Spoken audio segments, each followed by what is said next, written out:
মৰমৰ ছাত্ৰ ছাত্ৰীসকল, আজি আমি সমাজ বিজ্ঞান অধ্যায়ৰ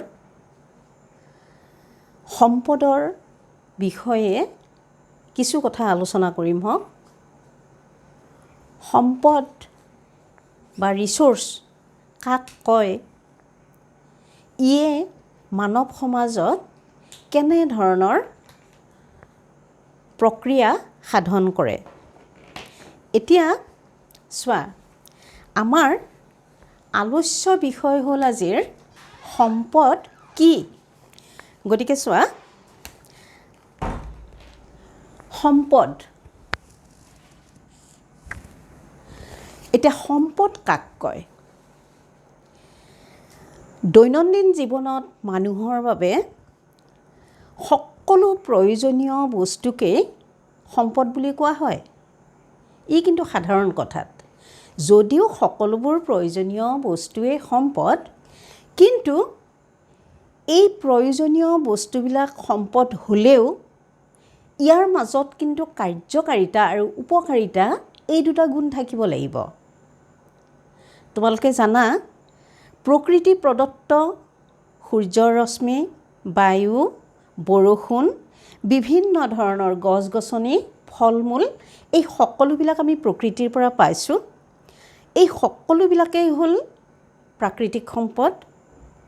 আকৌ এই প্ৰাকৃতিক সম্পদবিলাকৰ পৰা আমি যেনেধৰণে উপকৃত হওঁ বা ইয়াক আমি কেনেধৰণে কাৰ্যকৰী কৰি ল'ব পাৰোঁ, তাৰ ওপৰত সম্পদৰ সংজ্ঞা নিৰ্ভৰ কৰে। এনেধৰণে প্ৰকৃতিৰ পৰা পোৱা এই সকলোবোৰ সম্পদকে প্ৰাকৃতিক সম্পদ বুলি কোৱা হয়। ইংৰাজীত যাক নেচাৰেল ৰিচোৰ্চ বুলি কোৱা হয়। অৰ্থনীতিবিদ জিম্মাৰমানে সম্পদৰ সংজ্ঞা দিবলৈ যাওঁতে এটা কথা কৈছে যে সেইখিনি বস্তুহে সম্পদ যিখিনি বস্তুৱে মানুহৰ দৈনন্দিন জীৱনত উপকাৰিতা আৰু কাৰ্যকাৰিতা এই দুয়োটা গুণ মানুহৰ কাৰ্যত পাব পাৰে বা এনেধৰণৰ গুণ দুটা থাকিব লাগে, তেতিয়া তাক সম্পদ বুলি কোৱা হয়। এতিয়া চোৱা যে মানুহৰ দৈনন্দিন জীৱনত আৰ্থ-সামাজিক দিশত সম্পূৰ্ণ মানৱ কল্যাণ সাধন হ'ব লাগিলেহে আমি তাক সম্পদ বুলি ক'ব পাৰোঁ। যিহেতু তাৰ পৰা আমি কাৰ্যকাৰিতা পাব লাগিব। এতিয়া কথা হ'ল, মানুহৰ বিভিন্ন কাৰ্যৰ লগত সমাজৰ উন্নয়নকল্পে এনেধৰণৰ বিজ্ঞান প্ৰযুক্তিবিদ্যাৰ ইয়াৰ লগত কি আছে, এটা আন্তঃক্ৰিয়া সংঘটিত হৈ আছে। এতিয়া চোৱা, এনেধৰণৰ এই আন্তঃক্ৰিয়াৰ লগত মানুহ সদায়ে জড়িত হৈ থাকিবলগীয়া হয়। গতিকে আমি তাৰ বাবে কি পাওঁ, উপকাৰিতা কিছুমান পাওঁ। তাৰ পৰা আমাৰ কাৰ্যকাৰিতা গুণ আমি লাভ কৰিব পাৰোঁ।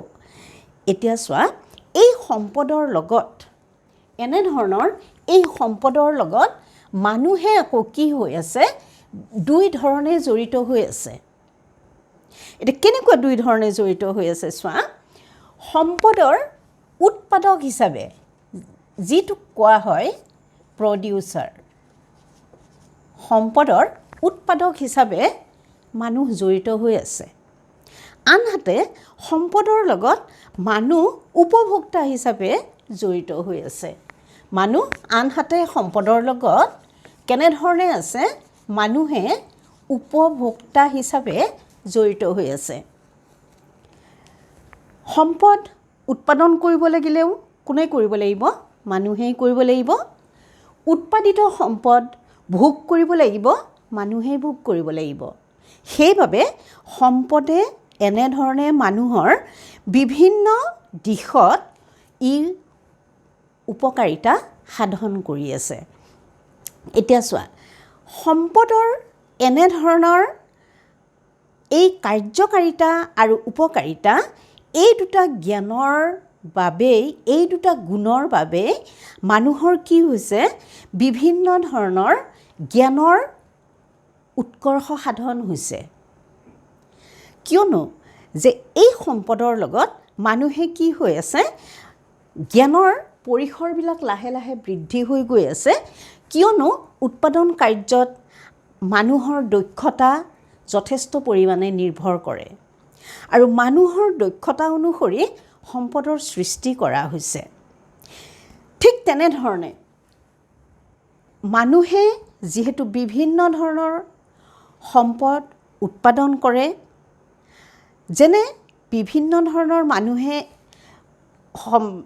যিবিলাক উৎপাদন কৰে সম্পদ, সেইকাৰণে মানুহৰ দক্ষতা থকা বাবে মানুহকো কি বুলি কোৱা হৈছে, সম্পদ বুলি কোৱা হৈছে। এক প্ৰকাৰ মানুহো সম্পদ, কাৰণ উৎপাদক হিচাপে মানুহ জড়িত হৈ আছে। মানুহৰ দক্ষতা, মানুহৰ জ্ঞানৰ প্ৰসাৰতাৰ বৃদ্ধিৰ বাবেই কি কৰা হৈছে, মানুহক সম্পদ ৰূপে পৰিগণিত কৰা হৈছে। এতিয়া উপভোক্তা হিচাপেও মানুহে কি কৰি আছে, বিভিন্ন ধৰণৰ যিবিলাক আমি প্ৰকৃতিৰ পৰা পোৱা বিভিন্ন ধৰণৰ প্ৰাকৃতিক সম্পদ আহৰণ কৰি সেইবোৰৰ পৰা আমি এনে কিছুমান বস্তু উৎপাদন কৰিছোঁ, সেই বস্তুবিলাক উপভোগ কৰিছোঁ মানুহে। যেনে ধৰা ৰাস্তা ঘাট নিৰ্মাণ কৰা, ঘৰ দুৱাৰ সজোৱা, বিভিন্ন ধৰণৰ আচবাব পত্ৰ সজোৱা, এই সকলোবিলাক উপভোগ মানুহেই কৰি আছোঁ। গতিকে মানুহ দুই ধৰণে জড়িত হৈ আছে। এই যে মানুহো সম্পদ, উৎপাদক হিচাপে মানুহৰ দক্ষতা অনুসৰি মানুহকো সম্পদ হিচাপে পৰিগণিত কৰা হৈছে, ঠিক তেনেধৰণে মানুহে যে বিভিন্ন ধৰণৰ বস্তু উৎপাদন কৰিছে, এই যিবিলাক বস্তু মানুহে উৎপাদন কৰিলে, মানুহে বিভিন্ন জ্ঞানৰ জৰিয়তে, দক্ষতাৰ জৰিয়তে বস্তুবিলাক নিৰ্মাণ কৰিলে, এই নিৰ্মাণ কৰা বস্তুবিলাকৰ মানুহৰ জ্ঞানৰ পৰিসৰেৰে যাৰ জন্ম, এই বস্তুবিলাকক আকৌ কি বুলি কোৱা হয়, মানৱ সৃষ্ট সম্পদ বুলি কোৱা হয়। যেনে ধৰি লোৱা, গছ এডাল কাটি আনি তাৰ পৰা বিভিন্ন ধৰণে আমি মানুহৰ উপযোগীকৈ ঘৰ সাজি ল'ব পাৰোঁ, বিভিন্ন ধৰণৰ আচবাব পত্ৰ তৈয়াৰ কৰি ল'ব পাৰোঁ। এই যিবিলাক আচবাব পত্ৰই হওক নাইবা ঘৰ দুৱাৰেই হওক, এইখিনি সামগ্ৰীক আকৌ কি বুলি কোৱা হয়, মানৱ সৃষ্ট সম্পদ বুলি কোৱা হয়। গতিকে ছাত্ৰ ছাত্ৰীসকল, তোমালোকে মনত ৰাখিবা, উৎপাদক হিচাপে মানুহক কি বুলি কোৱা হৈছে, মানৱ সম্পদ।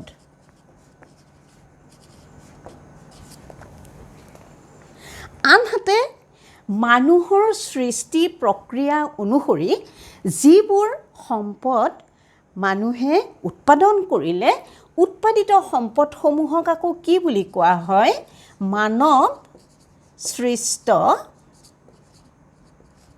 সম্পদ বুলি কোৱা হয়।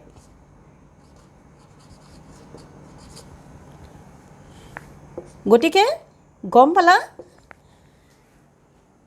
উৎপাদনৰ জৰিয়তে মানুহো সম্পদ ৰূপে পৰিগণিত হয়। আকৌ উৎপাদিত বস্তুবিলাক নিৰ্মাণ কৰাৰ কাৰণে, মানুহৰ দক্ষতা অনুসৰি নিৰ্মাণ কৰাৰ কাৰণে সেই বস্তুবিলাকক মানৱ সৃষ্ট সম্পদ বুলি কোৱা হয়, মেন মেড ৰিচোৰ্চ। আৰু মানৱ সম্পদ যিটোক কি বুলি কোৱা হয়, মেন ৰিচোৰ্চ বা হিউমেন ৰিচোৰ্চ বুলি কোৱা হয়। এতিয়া মন কৰিবা, এই যিবিলাক মানুহৰ দৈনন্দিন জীৱনত এনেধৰণে সম্পদই এটা সুদূৰ প্ৰসাৰী ক্ৰিয়া সদায় সংঘটিত কৰি আছে। এতিয়া যিবিলাক সম্পদ এনেধৰণে মানুহে প্ৰকৃতিৰ পৰা পায়, বিভিন্ন ধৰণৰ সৃষ্টি কাৰ্যত ইয়াক নিবন্ধিত কৰি আছে, এই ঠিক তেনেধৰণে এই সম্পদবিলাকে কিন্তু কি কৰি আছে, সময়ে সময়ে ইয়াৰ গুণৰ পৰিৱৰ্তন হৈ আছে। এতিয়া মন কৰা, সেইকাৰণে সম্পদক আকৌ কি বুলি কোৱা হৈছে, কেতিয়াবা সম্পদবিলাক পৰিৱৰ্তনশীল হয়, পৰিৱৰ্তনশীল।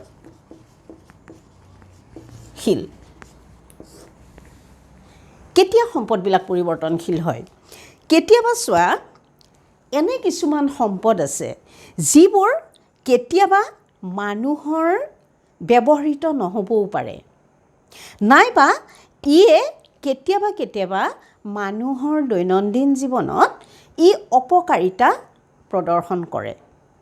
ঠিক তেনেধৰণৰ সামগ্ৰীবিলাকৰ পৰা, তেনেধৰণৰ বস্তুবিলাকৰ পৰা যেতিয়া মানুহে কোনো ধৰণৰ উপকাৰিতা নাইবা ই অপকাৰো সাধন নকৰে, তেতিয়া কিন্তু তাক কি বুলি কোৱা হয়?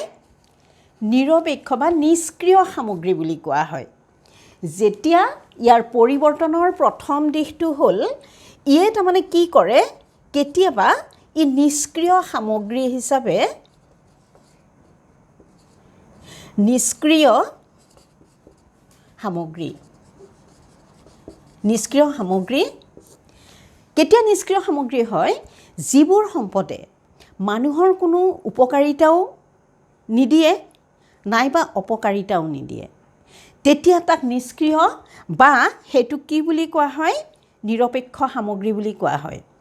আনহাতে এতিয়া চোৱা, এই নিৰপেক্ষ সামগ্ৰীবিলাক যেনেধৰণে সম্পদৰ এটা পৰিৱৰ্তন, ঠিক তেনেধৰণে আন কিছুমান সম্পদ আছে যিবিলাকে আমাৰ মানুহৰ দৈনন্দিন জীৱনত আকৌ অপকাৰ সাধন কৰে।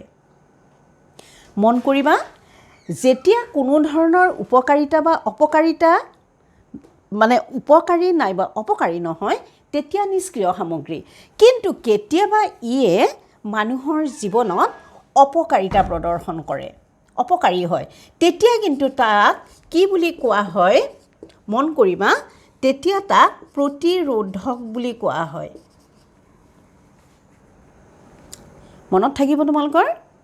যেতিয়ালৈকে ইয়ে মানুহৰ উপকাৰী নাইবা অপকাৰীও নহয়, তেতিয়া ই নিষ্ক্ৰিয় সামগ্ৰী বা নিৰপেক্ষ সামগ্ৰী। আৰু যেতিয়া মানুহৰ জীৱনত ইয়ে অপকাৰী হয়, তেতিয়া কিন্তু তাক কি বুলি কোৱা হয়? প্ৰতিৰোধক সামগ্ৰী বুলি কোৱা হয়। এতিয়া মন কৰিবা, ঠিক এনেধৰণে এই প্ৰতিৰোধক সামগ্ৰীয়ে কেতিয়াবা আকৌ কি হয়? ইয়ে কিন্তু মানুহৰ দক্ষতাৰ বলত, মানুহৰ কাৰিকৰী জ্ঞানৰ বলত কেতিয়াবা এই প্ৰতিৰোধক সামগ্ৰীও গৈ আকৌ কি হ'ব পাৰে? সম্পদৰূপে পৰিগণিত হ'ব পাৰে। ঠিক তেনেধৰণে সম্পদৰ এই পৰিৱৰ্তনশীল ধৰ্মৰ কাৰণে ইয়ে মানৱ জীৱনত নিষ্ক্ৰিয় সামগ্ৰী, প্ৰতিৰোধক সামগ্ৰী এনে হিচাপে মানুহৰ ব্যৱহৃত হয়। এতিয়া তোমালোকে মন কৰা, এই পৰিৱৰ্তনশীল নিষ্ক্ৰিয়ই হওক নাইবা ই সময়ৰ গতিত ই কেতিয়াবা প্ৰতিৰোধক হিচাপেই হওক, যিয়েই নহওক, সম্পদৰ এনেধৰণৰ ব্যৱহাৰক, এনেধৰণৰ গুণক সেইকাৰণে কি বুলি কোৱা হৈছে? ইয়াৰ ধৰ্মটোক পৰিৱৰ্তনশীল ধৰ্ম বুলি কোৱা হৈছে। আনহাতে মন কৰিবা, সম্পদ মানুহৰ দৈনন্দিন জীৱনত যিমানেই প্ৰয়োজনীয়, ঠিক তেনেধৰণে ইয়াৰ লগত আমি তুলনা কৰোঁ সম্পত্তি। এতিয়া চোৱা, সম্পদ আৰু সম্পত্তি, সকলোবোৰ সম্পদেই জানো মানুহৰ সম্পত্তি হয়? নহয়। সম্পদ আৰু সম্পত্তিৰ মাজত কি আছে? ইয়াৰ মাজত যথেষ্ট প্ৰভেদ আছে। গতিকে চোৱা, অৰ্থনীতিত আমি যিবোৰ সামগ্ৰী কিনিবলগীয়া হয়, মুদ্ৰাৰ মাধ্যমত কিনিবলগীয়া হয়, তেনেধৰণৰ সামগ্ৰীবিলাকক সদায় সম্পত্তি, ৱেল্থ বুলি কোৱা হয়। আনহাতে আমাৰ এই সম্পত্তিবিলাকৰ সদায় যোগান সীমিত, ইয়াক যথেষ্ট পৰিমাণে পোৱা নাযায়। ই সীমিত প্ৰকাৰত আমি বিনিময় কাৰ্যৰ যোগেদি লাভ কৰিবলগীয়া হয়। আনহাতে এই সম্পত্তিবিলাকে আমাৰ প্ৰয়োজন হ'লে আমি কি কৰিব পাৰোঁ? আমি ইয়াক যথেষ্ট আমি সময় অনুসৰি ইয়াক কিন্তু তেনেধৰণে আমি কি কৰিব পাৰোঁ? ইয়াৰ হস্তান্তৰ কৰিব পাৰোঁ। মানে ইজনৰ পৰা আন এজনলৈ আমি বিক্ৰী কৰিব পাৰোঁ বা কিনিব পাৰোঁ। কিন্তু সম্পদৰ ক্ষেত্ৰত সেইটো নহয়। সম্পদ হ'ব লাগিলে ই কেনেকুৱা হ'ব লাগিব? ই আমি মুক্তভাৱেও আমি সম্পদবিলাক আহৰণ কৰিব পাৰোঁ। গতিকে সম্পদৰ কিন্তু কি নহয়, আমি সম্পত্তি যিদৰে কিনিবলগীয়া হয়, সম্পদ কিন্তু তেনেধৰণে কি কৰিবলগীয়া নহয়, আমি মুক্তভাৱে সম্পদ গ্ৰহণ কৰিব পাৰোঁ। গতিকে চোৱা, সকলোবোৰ সম্পত্তিয়েই আমাৰ সম্পদ হ'ব পাৰে, কাৰণ সেইবোৰৰ পৰা আমি কি পাইছোঁ, কাৰ্যকৰী গুণৰ জৰিয়তে আমাৰ উপকাৰিতা আছে, তাক আমি লাভ কৰিব পাৰিছোঁ। গতিকে সকলোবোৰ সম্পত্তিয়ে সম্পদ হ'ব পাৰে, কিন্তু সকলোবোৰ সম্পদ সম্পত্তি নহয়। সেইটো কথা সদায় মনত ৰাখিবা যে সকলোবোৰ সম্পত্তিয়ে আমাৰ সম্পদ হ'ব পাৰে। সম্পত্তি হ'ব লাগিলে সকলোবোৰ সম্পত্তি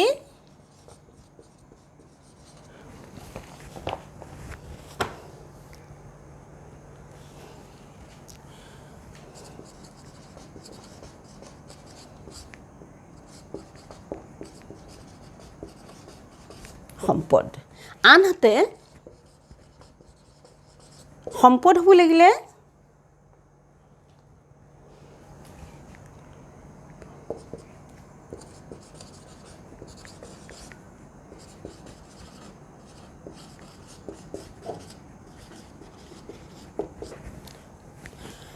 সম্পত্তি হ'ব লাগিলে সকলোবোৰ সম্পত্তিয়ে আমাৰ সম্পদ হয়, কিন্তু সম্পদ হ'ব লাগিলে সকলোবোৰ সম্পদ আমাৰ কি নহয়, সম্পত্তি নহয়।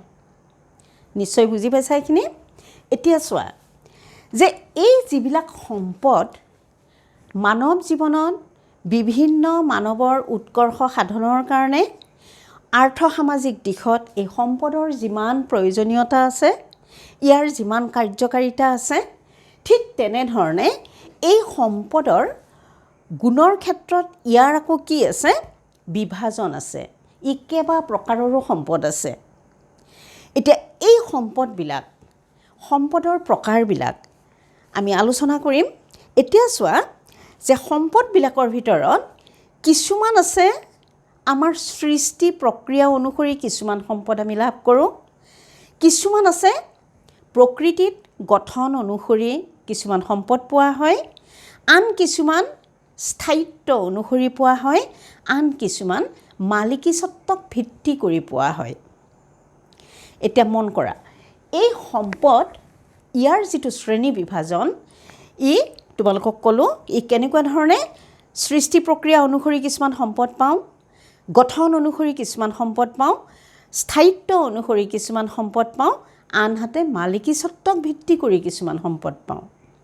এতিয়া কথা হ'ল, মন কৰিবা, সৃষ্টি অনুসৰি আমি প্ৰকৃতিৰ পৰা যিবিলাক সম্পদ পাওঁ তাক আকৌ তিনি ধৰণে ভাগ কৰা হয়। কি কি? প্ৰাকৃতিক সম্পদ, মানৱ সম্পদ আৰু মানৱ সৃষ্ট সম্পদ। এতিয়া মন কৰিবা, ঠিক তেনেধৰণে আমি সৃষ্টি অনুসৰি যিবিলাক সম্পদ লাভ কৰোঁ, সৃষ্টি অনুসৰি পোৱা এই সম্পদবিলাকৰ ভিতৰত কি কি আছে? মানৱ সম্পদ,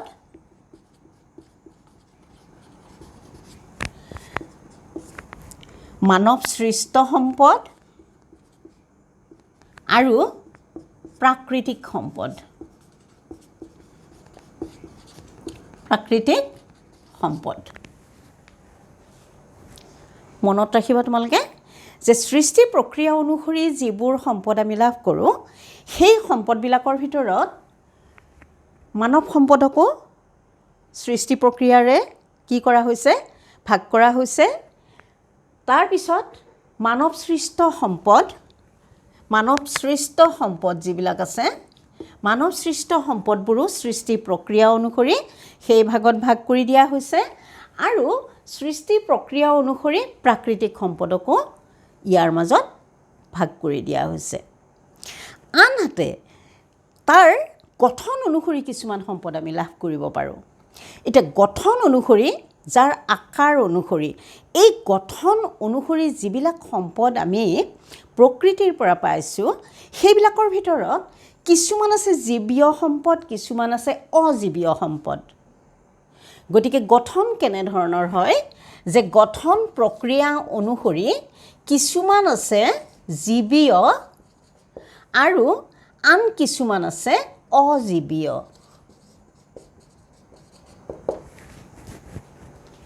মনত থাকিব তোমালোকক যে গঠন অনুসৰি যিবিলাক সম্পদ আমি লাভ কৰিছোঁ তাৰ ভিতৰত জীৱীয় কিছুমানৰ জীৱ থকা সম্পদ আছে, আন কিছুমান আছে অজীৱীয় যাৰ জীৱ নাথাকে। ঠিক তেনেধৰণে আমি স্থায়িত্ব অনুসৰিও আমি কি পাইছোঁ, তেনেধৰণৰ আন দুবিধ সম্পদ আছে। সেই দুবিধ সম্পদক আকৌ কি বুলি কোৱা হয়, স্থায়িত্ব অনুসৰি পোৱা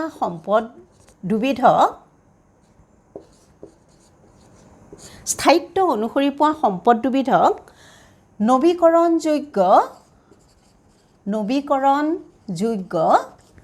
আৰু আন এটা হ'ল অনৱীকৰণযোগ্য।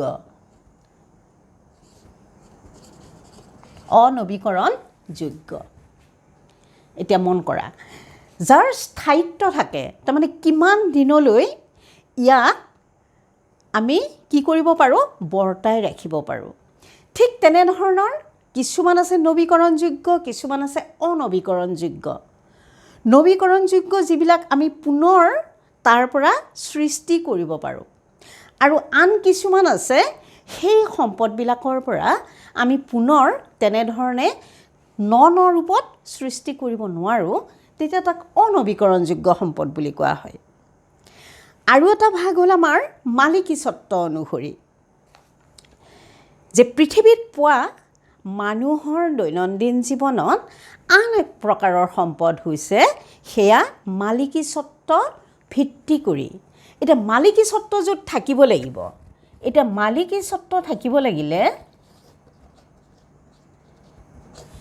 সেয়া আকৌ তিনি ধৰণে পোৱা হয়।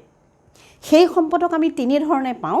সেই তিনি ধৰণ হৈছে যে কেতিয়াবা এই সম্পদে ব্যক্তিগতভাৱে, কেতিয়াবা ই জাতীয় সম্পদ ৰূপে, আৰু কেতিয়াবা আন্তৰ্জাতিক সম্পদ ৰূপে আমাৰ দৈনন্দিন জীৱনত ইয়ে কাৰ্যকৰী আমাক কৰি আছে, আমাক উপযোগিতা প্ৰদান কৰি আছে।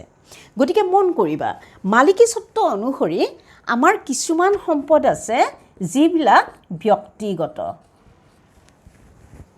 আন কিছুমান যিবোৰ আছে জাতীয়, আৰু আন কিছুমান আছে আন্তৰ্জাতিক